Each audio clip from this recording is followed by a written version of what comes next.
buy a WRX, they said. It'll be fun. It'll be a blast. Well, today we're going to get to a point where we actually can experience some of that fun.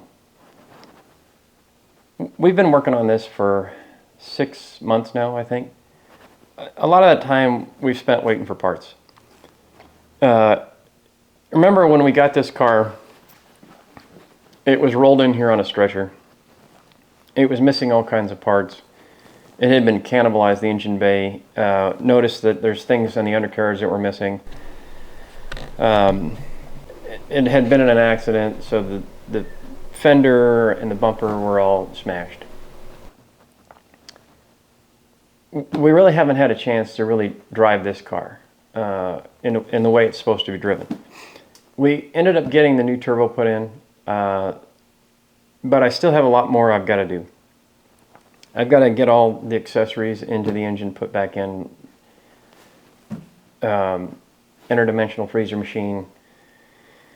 We got to get the not so cold air intake, and then a bunch of other stuff that we just have to button up. Got to get some freezer juice in it and see if we have any leaks, and see if it'll stay cool. I'd be interested to hear what you guys think. What are the chances that we start this up on the first try? The plan for today is, let's get this back together completely. Let's get it on the road and see what else it's missing, and then go from there.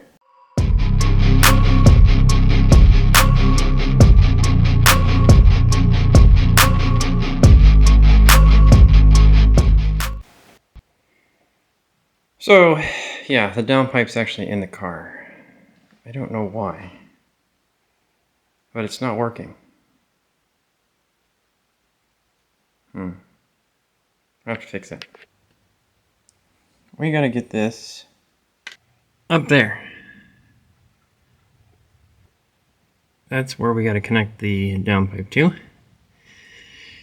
And this is a uncomfortable fit because I have serious tight spaces issues. So let me move out of here, and then wait a minute.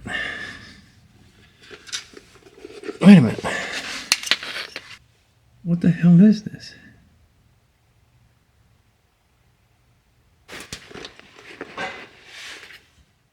So I just noticed there's a bracket here underneath the car that's not even bolted in. I know it's hard to see, but this looks like some sort of brace for the transmission, maybe? Looks like there was a gasket or a bushing on there at some point.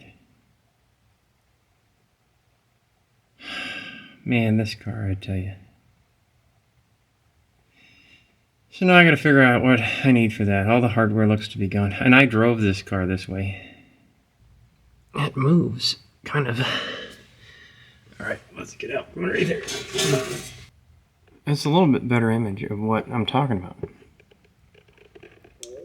There's just this bracket that comes down. It's totally disconnected. So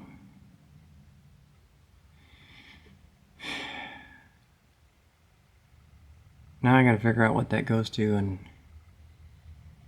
see how we fix that part.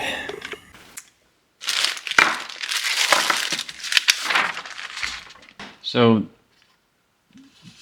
this is the piece that's underneath there right now that's not connected. This is the front support bar. I don't know what this is called. This is all connected, and you can see there's a bushing here, and that's what we're missing over here. Is we're missing all of this, and this. So I found this. That's what these are, I think. I hope. I got these off of Fast WRX. So I think this is a complete set. I think there's 2 of these for the front side and 2 for the rear. So I think this is this piece right here.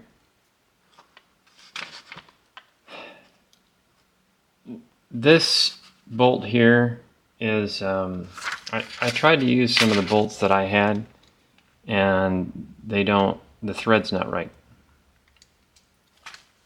So I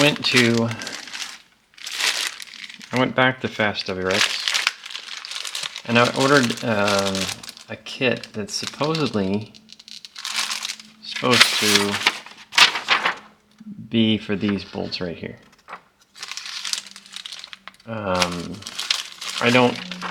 They gave me an entire box of bolts.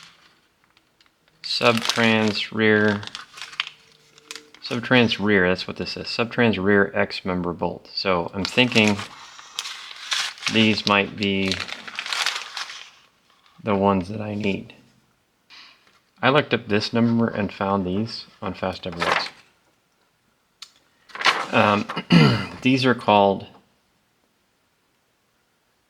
transmission crossmember mount bushing, I think. The biggest problem was this spacer right here. This is a metal spacer. So this metal spacer I could not find. But based on the measurements of this, which it sits inside, it was 3/8 on the inside diameter, 1/2 inch on the outside diameter, and 3/4 in length. So I finally found these. Spacer crossmember. So it's just this metal sleeve, and open this up here. This has got to sit in here, like that. And then there's going to be one, I'm assuming, on the other side, maybe.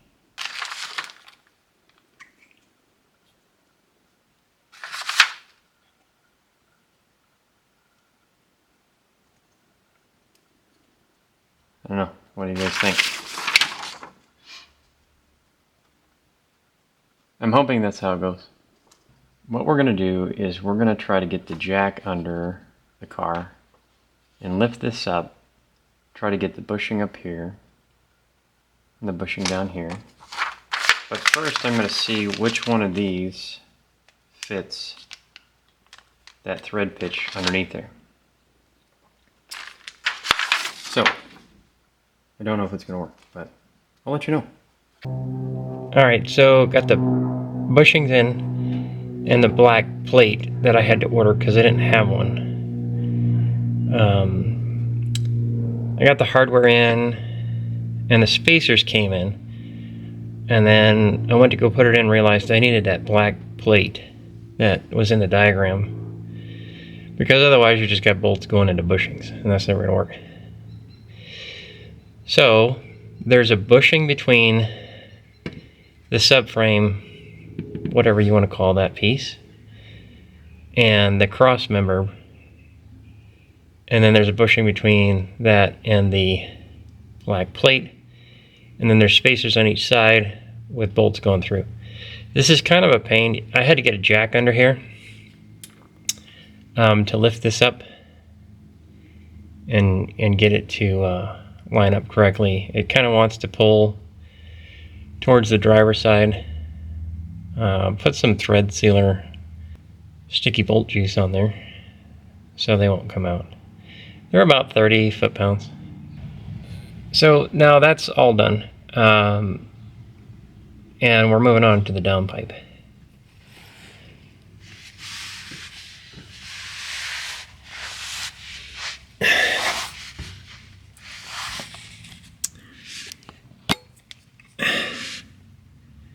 Okay, downpipe's done. So this is that catted divorce downpipe that we talked about. It's got an extension on it here. There's a gasket goes between the two, and then you just bolt it up and torque that down. O2 sensor. Let me move up top so you can see how it gets connected to the turbo. All right, so bolted in here. I don't know what that extra connection's for. Maybe another O2 or what's that called? Wideband. Oh my gosh. I didn't have enough coffee today. Wideband sensor. So that's bolted in. The sides, there's one there and there's one on the other side, and those are a pain in the ass to get in. So just those are threaded on the turbo side. So just be aware of that. So I still got to get those in.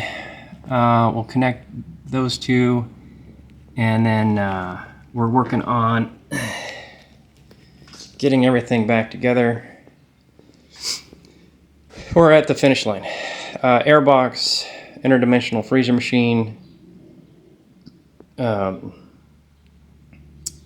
freezer juice, and then battery.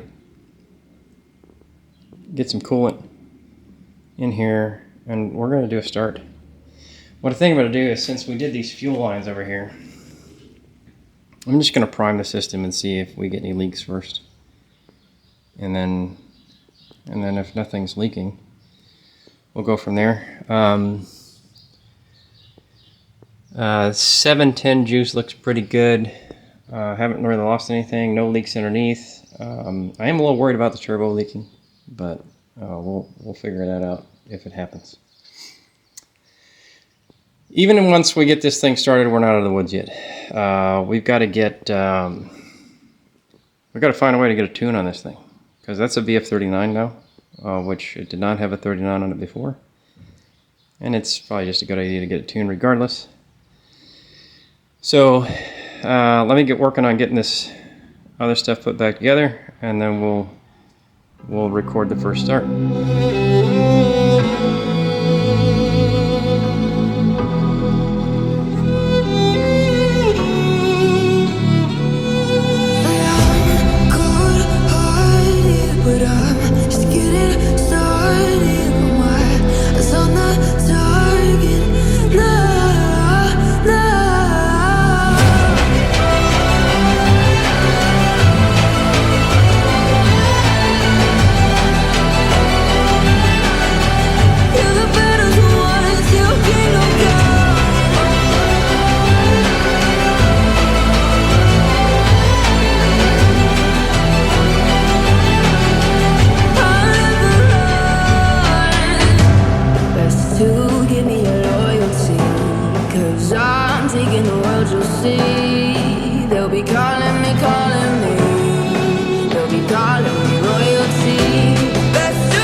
Place your bets. What are the odds it's going to burn to the ground? Don't say that. Should I film this?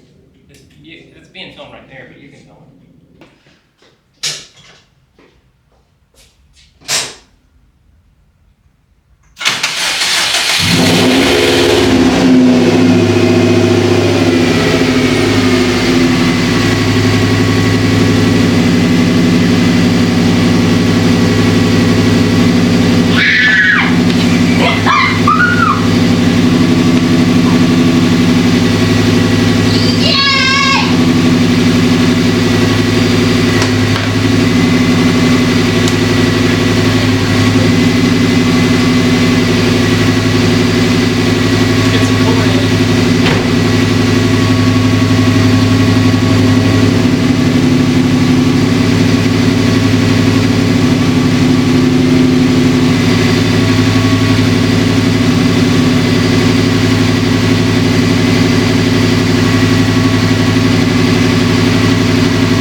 So it first start, I mean, it just started right on. Idle was around 1800 RPMs, but it's dropped back down to around 700, 650, somewhere right there. Getting a little smoke up front, but I think it's because the upper radiator hose was loose and it was dripping down onto the headers. So hoping that'll resolve itself. If not, we got a leak somewhere else. We'll look at where that is. It's still getting some air pockets out of the cooling system, but overall, I mean, no fuel leaks. I mean, it runs, and it's so much smoother than it was before we did all this. So again, remember we did new turbo, new downpipe, new headers, replaced the intake manifold gasket, got all new hoses in it. Cleaned up some of the existing parts, new radiator hoses, new fuel lines up here. So overall, I think I'm really pleased with how it turned out. I can't say there's really anything I would have done differently. What we're going to do is Mark and I are going to go to the movies here shortly, but when we get back, we're going to see if we can actually take this thing for a drive and see how it does. I'm a little concerned about heating. When I first got the car, there was some overheating issues that we kind of resolved, and then we had all these other problems that we had to solve. So my hope is that we've still got cooling issues where they need to be. Right now, it's right where it needs to be. Temperature's right where it needs to be. We're not overheating. And the idle's really smooth, a lot smoother than it was.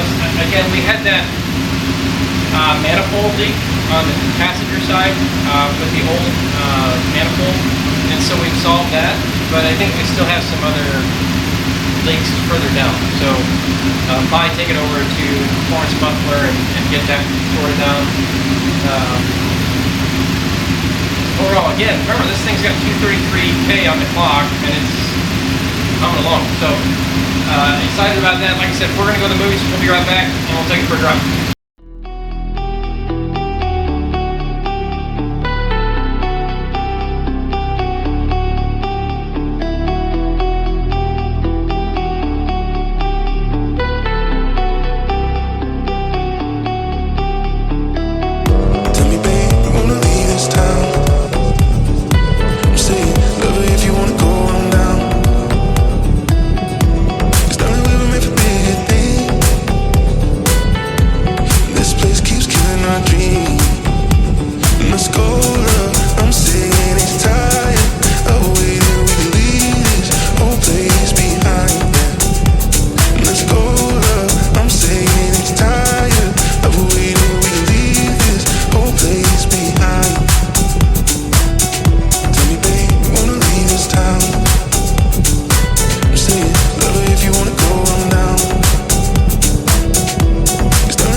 so kangaroo car runs and drives. It still smells like burnt pancakes, and I think it's still coolant burning off of the headers. But again, we've taken this car from being basically dumped in the garage here, this grill all messed up, to where it's running again. So next steps for this is just we need to get an alignment on it, and then have to get it over to the government place to get the metal. And then we'll be driving this on a regular basis. We're going to do an interior detail on it too. Spark's going to help me out with that. We're going to take seats out, carpet out, all that stuff, find all the fingernails and cigarettes, and use prophylactics. What? Yeah. So what was your favorite part of this build so far? Probably the headers, if I'm gonna be honest. Yeah, headers were nice, but that was probably the most challenging out of all of the build. The headers were probably the hardest part. The brakes were. Yeah, brakes were good when we did the suspension. So, anyways, thank you so much for tuning into the channel. Appreciate you guys' support, and we got more stuff coming. We're going to be rebuilding the top end on midnight. So we've got intake, coils, plugs. So that video is going to be coming up here shortly. We're also going to be diving into the Desert Fox, the 93 GT. The Terminator X came in, as I've said. And so we're going to yank all that out, all the factory wiring out, and put the new Terminator X in. I think Spark's going to do all that because I don't want to do wiring. So I'm going to make her do it, right? All right, thanks again, guys. We'll see you next time.